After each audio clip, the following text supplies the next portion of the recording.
আসসালামু আলাইকুম। ঢাকা বিশ্ববিদ্যালয় অধিভুক্ত সরকারি 7 কলেজ বি ইউনিট অর্থাৎ কলা ও সামাজিক বিজ্ঞান ইউনিট ভর্তি পরীক্ষা 2024 সালে যারা পরীক্ষা দিয়েছেন তাদের সবাইকে জানাচ্ছি আমার চ্যানেলে স্বাগতম। Welcome to our teaching zone.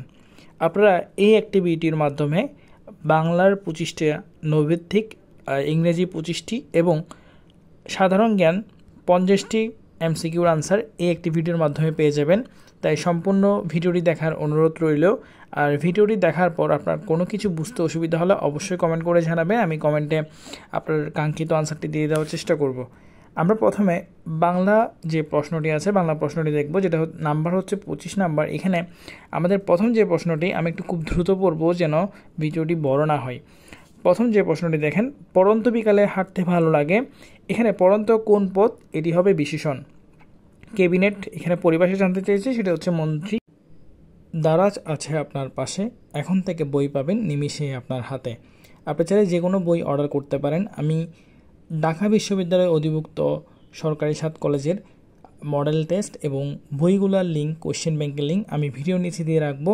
তাছাড়া যে কোনো বই আপনাদের যদি প্রয়োজন হয় আপনারা কমেন্টে নাম লিখবেন, আমি ওই বইয়ের লিঙ্ক দারাজ থেকে দিয়ে দেওয়ার চেষ্টা করব। আপনারা এখান থেকে কিনে নিতে পারবেন। আপনারা আমার ভিডিওর কমেন্টের মাধ্যমেই আপনারা কাঙ্ক্ষিত বইটি খুঁজে পেতে পারেন। তাই বেশি বেশি করে লিঙ্কে প্রবেশ করুন এবং বই অর্ডার করুন। আর কি বই প্রয়োজন সেটি কমেন্টে জানান। পরিষদ। তারপর দেখেন একটা সন্ধি বিচ্ছেদ জানতে চেয়েছে।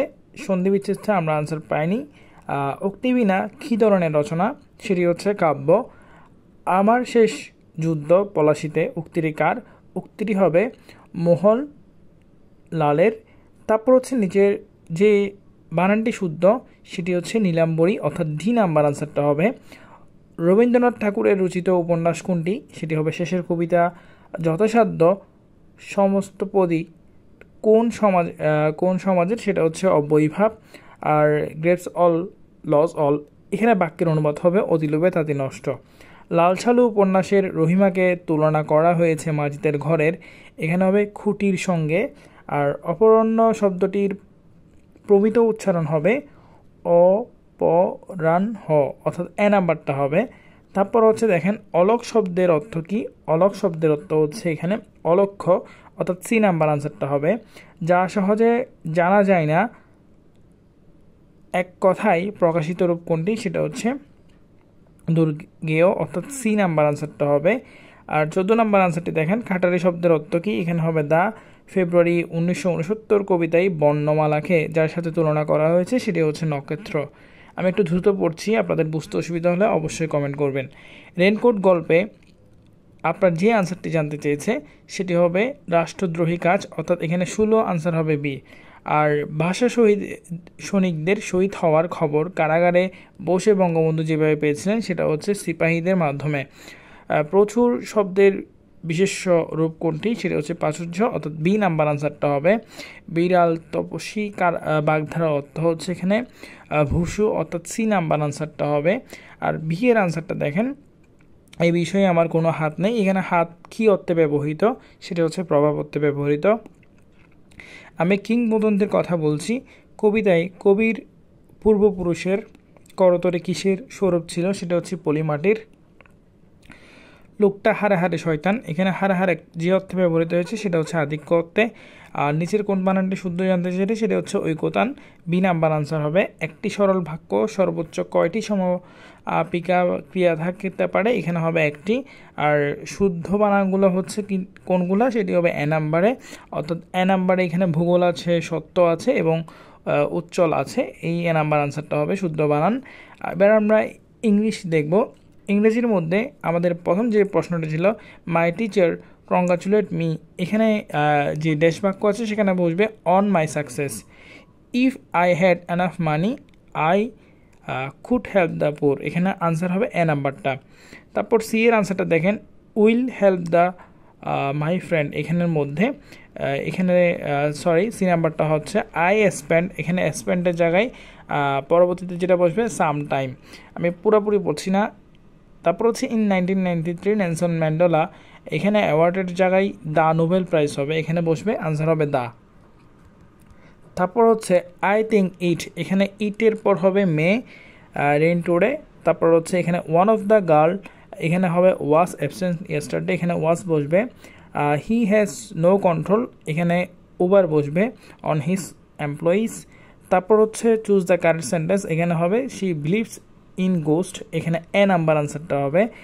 9 নাম্বারটা দেখেন, ইনস্পায়ার্ড অফ বিং রিচ, এখানে আপনার যে সেন্টেন্সটা জানতে চেয়েছে এখানে কমপ্লেক্স সেন্টেন্সটা হবে though she is rich she is hard working, এখানে বি নাম্বার আনসারটা হবে।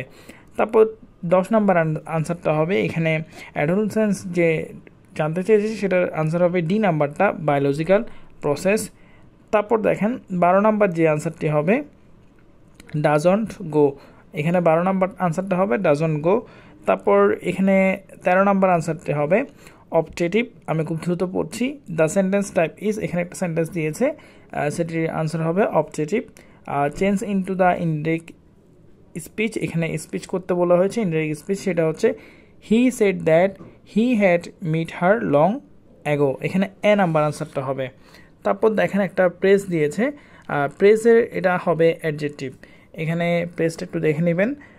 তারপর হচ্ছে সিনোনিম জানতে চেয়েছে ক্লিয়ারের, ক্লিয়ারের সিনোনিম হচ্ছে ট্রান্সপারেন্ট, ট্রান্সপারেন্ট যেটা আমরা বলি স্বচ্ছ, ট্রান্সপারেন্ট হবে এখানে ক্লিয়ারের সিনোনিম। তারপর হচ্ছে আপনার আরেকটা যে জিনিসটা জানতে চেয়েছে পেসিভ করতে বলা হয়েছে, দ্য বিল্ড এ বিউটিফুল হাউসের মধ্যে এখানে পেসিভ যদি করতে চাই সেটার আনসার হবে C number, a beautiful house was build by them. তারপর হচ্ছে we need education with a view to, এখানে পর হবে ডি নাম্বারটা having positively in our behaviour. তারপর এখানে আমরা 19 নাম্বারটা দেখব ওয়েস্টল্যান্ডের, এখানে হবে এটা একটা হচ্ছে পয়েম হবে, ইজ এ পয়েম, ওয়েস্টল্যান্ড হচ্ছে একটা পয়েম। তারপর দেখেন এখানে আরেকটা আমাদের মেনটেনেন্স জানতে চেয়েছে, মেনটেনেন্স ওয়ার্ডটা হচ্ছে নাউন। তারপর এখানে স্পেলিং জানতে চেয়েছে, সেটি আনসার হবে এ নাম্বার হাইব্রিড HYBRID। তারপর এখানে কিং লিয়ারের রাইটারকে সেটা জানতে চেয়েছে, এটা লিখেছেন হচ্ছে উইলিয়াম শেক্সপিয়ার। তারপর হচ্ছে little learning is dangerous thing, এখানে আপনার এটা এক্সক্লামেটরি করতে বলা হয়েছে, এখানে হবে what a dangerous thing a little learning is. তারপর আরেকটা আমরা সিনোনিম অ্যান্টোনিম দেখব, সেটা অ্যান্টোনিম হচ্ছে অ্যাস্ট্রোনমি, অ্যান্টোনিম হচ্ছে ক্লেম CALM। তারপর আরেকটা আমাদের ট্রান্সলেট করতে বলা হয়েছে, সেখানে বলা হচ্ছে যতক্ষণ শ্বাস ততক্ষণ আস, এখানে হবে where there is life there is hope. তারপর আমরা সাধারণ জ্ঞান দেখব, সাধারণ জ্ঞানে প্রথমে জানতে যে বদ্বীপের পরিকল্পনার সাথে এখানে হবে জলবায়ু পরিবর্তন, যেটা বদ্বীপ পরিকল্পনা আপনার দেখতে পাচ্ছি প্রশ্নতে। তারপর হচ্ছে বাংলাদেশের জাতীয় পতাকার অনুপাত জানতে চেয়েছে, এখানে হবে 10:6 অর্থাৎ 10:6। আর তারপর যেটি জানতে চেয়েছে আপনার আমরা সবাই জানি জয়নুল আবেদিন, এখানে মনোত্তরের সঙ্গে প্রাসঙ্গিক চিত্রশিল্পী, যেটা হচ্ছে 1943 সালে। আর হচ্ছে আসিয়ানের সদস্য নয় কোনটি, সেটা হচ্ছে ভারত। তারপর হচ্ছে বাংলাদেশে তৈরি পোশাক শিল্পের বৃহত্তম বাজার দেশ কোনটি, সেটা হচ্ছে USA, এখানে হবে যুক্তরাষ্ট্র। তারপরে পরবর্তীতে প্রশ্ন যাব, বর্তমানে বাংলাদেশে আপনার 12তম সংসদ বিদ্যমান, তাহলে 12তম সংসদ বিদ্যমান, আর আমাদের পরিবেশ রক্ষার জন্য কতটুকু বন থাকা প্রয়োজন, সেটা হচ্ছে 25%। তারপর দেখেন এখানে জানতে চেয়েছে ডাটা স্টোরেজের বৃহত্তম একক কী, সেটা হচ্ছে TB। তারপর জানতে চেয়েছে আমাদের সরকার বেশি রাজস্ব কোথা থেকে পায়, সেটা হচ্ছে ব্যাট থেকে পায়, এর আনসার হবে সি। তারপর ভাইরাসজনিত রোগ নয় কোনটি, সেটি হচ্ছে জন্ডিস। তারপর হচ্ছে প্রজাতন্ত্রের রাষ্ট্রভাষা বাংলা, এখানে বাংলাদেশের সংবিধানের প্রথম ভাগের কত অনুচ্ছেদে উল্লেখিত হয়েছে, সেটি হচ্ছে 3। তারপর হচ্ছে ইউনেস্কো ঘোষিত বাংলাদেশের প্রথম অধরা সংস্কৃত ঐতিহ্য, সেটি হচ্ছে বাউল সঙ্গীত। তারপর 13 নম্বর যেটা আছে সেটার আনসার হবে ময়মনসিংহ, এখানে আনসার দেওয়া হয়নি, সেটা হচ্ছে বাংলাদেশের সবচেয়ে ছোট প্রশাসনিক বিভাগ কোনটি, সেটির আনসার হচ্ছে ময়মনসিংহ। তারপর নিচের কোনটি সেবা খাতের অন্তর্ভুক্ত, সেটা হচ্ছে পরিবহন। তারপর যেটি দেওয়া আছে এখানে বল সেবিক বিপ্লব কত সালে সংগঠিত হয়? সেটা হচ্ছে 1917 সালে। আর কোনটি সরকারি নোট? সেটি হচ্ছে 2 টাকার নোট। আর ঘূর্ণিঝড় ও দুর্যোগ পূর্বাভাস দেয়, এখানে কারা পূর্বাভাস দেয়? সেটা হচ্ছে SPARRSO। ব্যাট কোন ধরনের কর? সেটি হচ্ছে পরোক্ষ কর। তারপর আমরা জানি জাতিসংঘের দেশের সংখ্যা কত? সেটি হচ্ছে 193টি। তারপর হচ্ছে বাংলাদেশে স্থায়ী সরকারের স্তর কয়টি? সেটা হচ্ছে 5টি। আর নবায়নযোগ্য শক্তির উৎস কোনটি? সেটা হচ্ছে সৌরশক্তি। আর মস্তিষ্কের বিকাশগত সমস্যা কোনটি? সেটা হচ্ছে অটিজম। আর এই যে উপন্যাস যেটা যে হচ্ছে শতপ্ত সম্ভবত উপন্যাসটি, এই উপন্যাসটি লিখেছেন শহীদুল্লাহ কায়সার। আর বাংলাদেশে কোন জেলা 2 ধরনের সীমানা দ্বারা বেষ্টিত? সেটি আনসারটা হবে হচ্ছে রাঙ্গামাটি, এখানে দাগ দেওয়া হয় নাই। তারপর হচ্ছে আপনার 25 নাম্বারটা, এখানে যে লক্ষ্যমাত্রা দেওয়া হয়েছে সেটা হচ্ছে আপনার হবে SDG অর্থাৎ সাস্টেনেবল ডেভেলপমেন্ট গোল 4। এখানে মানসম্পন্ন শিক্ষা সেটা হচ্ছে আপনার SDG সাস্টেনেবল ডেভেলপমেন্ট গোল, সেটা হচ্ছে 4 হবে। আর যমুনা নদীর উৎপত্তি কোথায়? সেটা হচ্ছে মানস নদীতে, আমরা জানি মানস সরোবর। তারপর হচ্ছে আপনার ভাষা আন্দোলনের ফলে সৃষ্টি হয় কোন প্রতিষ্ঠান? সেটা হচ্ছে বাংলা একাডেমি, অর্থাৎ 87 আনসার হবে 4। আমরা খুব দ্রুত পড়ছি যেন ভিডিওটি বড় না হয়। তারপর ঢাকা কক্সবাজারের চলাচলকারী প্রথম আন্তনগর ট্রেনের নাম কি? সেটা হচ্ছে পর্যটক এক্সপ্রেস।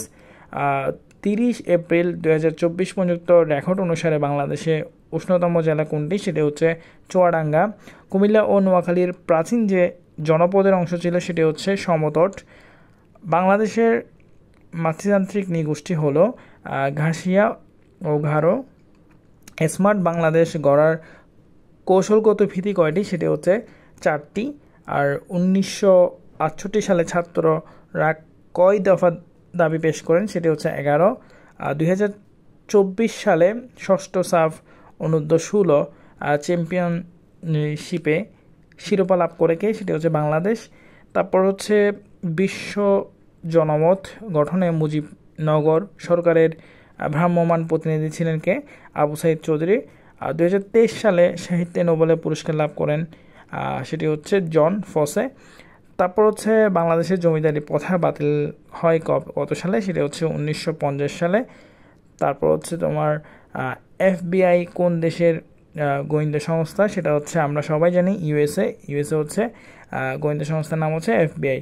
তারপর হচ্ছে লুই আই কান যে ভবনটি স্থাপিত সেটি হচ্ছে জাতীয় সংসদ ভবন। তারপর মাল্টিমিডিয়া শ্রেণীকক্ষে বিষয়বস্তু প্রদর্শনের কাজে ব্যবহৃত করা যায়, সেটা হচ্ছে স্মার্ট বোর্ড। বাংলাদেশে বিনিয়োগ আকৃষ্ট করতে যে কাজ করে সেটি হচ্ছে BIDA। প্রীতিলতা যে আন্দোলনের নেতৃত্ব ছিল সেটি হচ্ছে স্বদেশী আন্দোলন। তারপর হচ্ছে 2026 ফিফা বিশ্বকাপে অংশগ্রহণকারী দলের সংখ্যা সেটি হচ্ছে 48। আর নারীদের বিরুদ্ধে সহিংসতা প্রতিরোধ সেবায় কোন হেল্পলাইনটি ব্যবহার করা হয়? সেটি হচ্ছে 10921। মুদ্রাস্ফীত অন্যতম বড় কারণটি হচ্ছে মুদ্রার যোগান বৃদ্ধি, আর বেশি বেশি মুদ্রা ছাপালে মুদ্রাস্ফীতি হয়। আর চলচ্চিত্র উৎসব কোনটি? সেটি হচ্ছে কান, এখানে হবে কান ফেস্টিভ্যাল। আর তারপর হচ্ছে বঙ্গবন্ধু শেখ মুজিবুর রেলওয়ে সেতু নির্মাণে যে 2টি দেশের অর্থায়ন ছিল সেটা হচ্ছে জাপান ও বাংলাদেশ। আর বিশ্বের প্রথম কৃত্রিম বুদ্ধিমত্তা সম্পন্ন ল্যাপটপ নির্মাতা প্রতিষ্ঠান হচ্ছে স্যামসাং। মুক্তিযুদ্ধের ভাস্কর্য সংশতক এর ভাস্কর্য, এখানে এর ভাস্করকে সেটি হচ্ছে হামিদুজ্জামান খান। আর জাতিসংঘের নারী উন্নয়ন বিষয়ক তহবিলের নাম হচ্ছে ইউনিফেম। এই ছিল সমাধান, আশা করি বুঝতে পেরেছেন। না বুঝে থাকলে অবশ্যই কমেন্ট করবেন। আর কোনো কিছু যেহেতু ছবিটা তেমন একটা স্পষ্ট ছিল না তাই পড়তে একটু সমস্যা হয়েছে, সেই সমস্যাটাকে আপনার ক্ষমা দৃষ্টিতে দেখবেন। ধন্যবাদ সবাইকে, আসসালামু আলাইকুম।